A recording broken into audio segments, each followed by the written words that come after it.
What's up, guys? I'm Johnny Zentz, and this is actually my second video I'm uploading because the first one I went on a lot about all my games instead of just one. It ended up being like 7 minutes. So now I'm going to talk about my favorite game. My top five, one more time, are Dead Space 2, Call of Duty Black Ops, Far Cry 3, Bioshock Infinite, and my number one is Bioshock, which I will talk about for a while.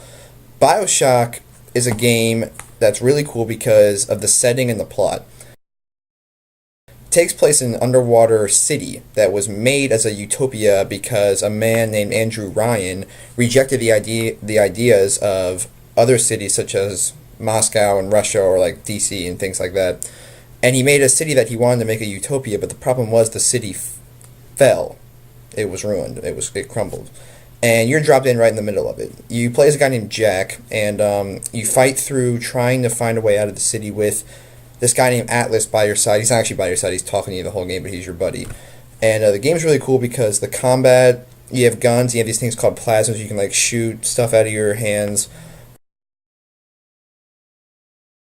But the plot is what makes the game and the setting combined. What makes the game so memorable to me is pretty much the plot twist that happens halfway through. It just makes you rethink the whole way you played the game.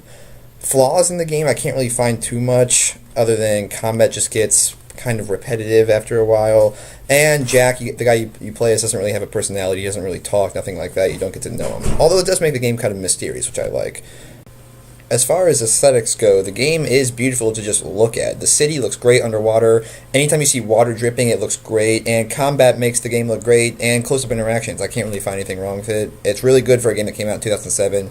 Might not match up to games today, but hey, what are you going to do? What made the game so memorable to me is just how it all fit together. The plot, the setting, the action, just made a great game, even though it's a little old. It won a ton of Game of the Year awards, so you know it's great, and take my word for it, guys. It's totally worth playing. So that's my top five. Thanks for listening, and have a great day. Would you kindly?